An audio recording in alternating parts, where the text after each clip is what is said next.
On l'appelle le mini Pico ou pocket projecteur, autrement dit projecteur de poche. Et il va s'installer partout et transformer toutes vos pièces en salle de projection. Et vous en avez un dans la poche ce matin, Xavier Bloch. Ah oui, heureusement que j'ai un grand pantalon et de grandes poches. Mais il est quand même mini. Cette semaine, j'ai craqué effectivement pour le Pocket Projecteur, on va parler franglais. C'est un mini projecteur alors qui est disponible sur le marché depuis 2 à 3 ans déjà et qui commence cette année à faire, paraît-il, pas mal de ravages, à séduire les consommateurs parce qu'il est compact, léger, performant, on va en parler. Surtout, il est compatible avec la plupart des téléphones intelligents ou smartphones et ça, c'est vrai que c'est intéressant. C'est probablement ce qui fait son succès d'ailleurs. Alors à quoi ressemble un pocket projecteur ? Montrez-moi ça, décrivez-le on va le sortir tout doucement. Attendez, on va d'abord le déballer, mais délicatement, avec l'aide de Stéphane Venetz, qui est représentant commercial chez Novice Group. C'est un importateur suisse de matériel électronique. Donc là, on va le déballer et on va le brancher. Au point de vue taille, il fait environ à peu près 2 fois la taille d'un iPhone. Épaisseur, il fait comme 2 paquets de cigarettes, disons. Alors c'est juste une prise électrique au 230, ou sinon on peut avoir en option une batterie où on a une autonomie environ d'1h30 de luminosité. J'allume le bimmer. Les pockets sur le marché, ils n'ont pas de mémoire interne. Donc c'est toujours des mémoires amovibles par USB, avec une clé USB, ou bien par exemple, on peut brancher un smartphone ou une tablette numérique. Voilà, donc maintenant, je vais brancher mon iPad dessus. Et voilà, maintenant, il y a toute l'image de mon iPad qui se reproduit via le projecteur. Je suis pas forcément une as en nouvelles technologies, mais connecter à une tablette à un beamer, c'est pas vraiment nouveau. Non, c'est pas nouveau. Non, on le fait dans les classes depuis longtemps. Par contre, pouvoir y brancher directement une clé USB, donc sans tablette, sans ordinateur, ça, il me semble que c'est nouveau. Ce mini projecteur va lire directement vos fichiers, que ce soit du texte, Word, Excel, PowerPoint, grâce à un petit browser ou un petit logiciel de navigation qui est intégré à l'appareil. Et puis, encore un mot à propos de connectique.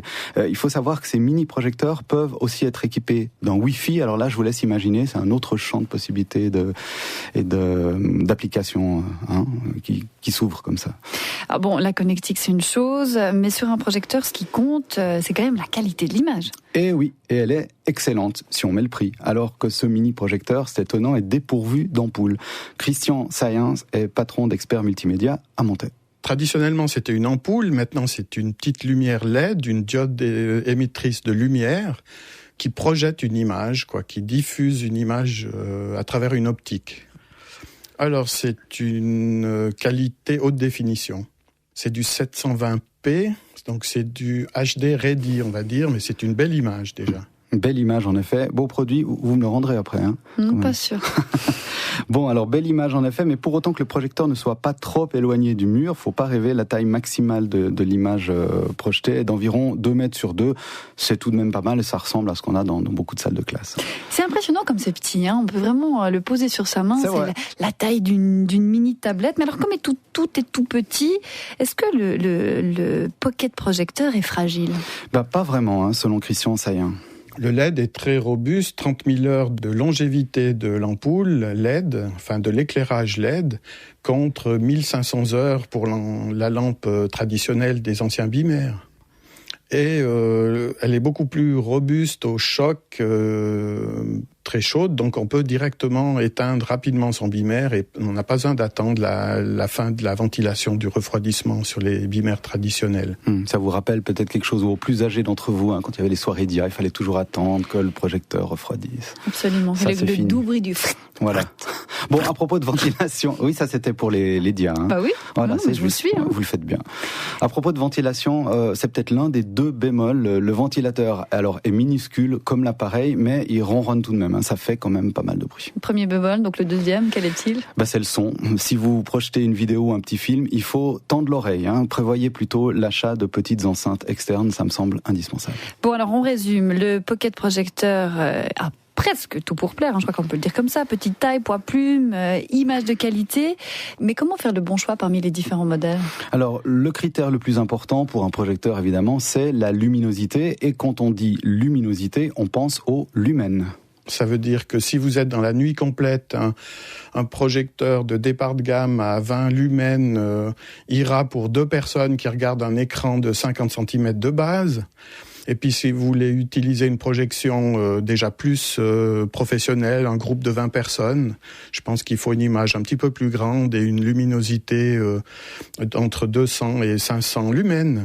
Plus il y a de lumens, plus l'image sera brillante et des couleurs belles et une netteté plus grande, puisqu'on doit vaincre la lumière parasite résiduelle dans la pièce, quoi. Le soleil, un bimère très peu lumineux aura pas beaucoup de chance dans une pièce ensoleillée. Et je confirme, ce matin, j'ai pas pris le câble, on l'a pas branché pour de vrai, mais lorsque je l'ai testé, je n'ai vraiment pas eu besoin de baisser les stores du bureau pour apprécier la belle qualité de l'image projetée. Je suis bluffée, j'ai aussi envie d'aller essayer. Xavier, après la luminosité, quel est l'autre critère à prendre en considération ? Christian Saillant vous répond sans hésiter. Après, c'est le poids, je pense. Pour un pico-projecteur, ce qui intéresse toujours les gens, c'est son poids.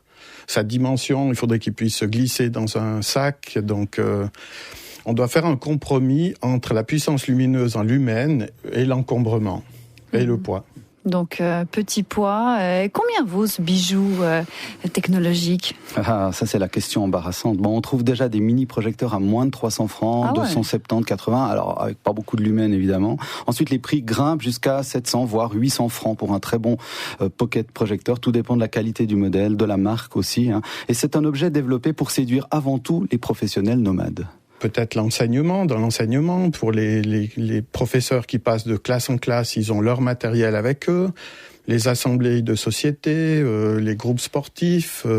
Vraiment, chaque fois qu'on veut faire partager un dossier, un document, une image, c'est vraiment très pratique. Et si vous permettez, j'ajoute encore rapidement 2 catégories d'utilisateurs. Alors, je vois d'une part les anti-télé et puis les gamers, évidemment. Je me positionne plus du côté des anti-télé. Mais vous m'avez bien séduit avec votre histoire. Ouais, les anti-télé, vous voulez pas de télé chez vous, mais vous voulez quand même présenter un petit film ou regarder une DVD. Films, voilà. Exactement. Vous branchez le pico-projecteur. Puis les gamers qui ont un écran de TV peut-être trop petit se satisferont du pico-projecteur. Ok. J'ouvre les sacs à la sortie. Oui, mais vous l'avez dit, Xavier, une petite poche suffit pour le planquer. Donc, vous n'avez même pas besoin d'ouvrir mon sac à main. Je vous remercie en tout cas beaucoup pour cette chronique. Le mini-projecteur ou pico-projecteur dans la poche. Un sujet donc signé par vous, Xavier Bloch, à réécouter en tout temps sur notre site rts.ch.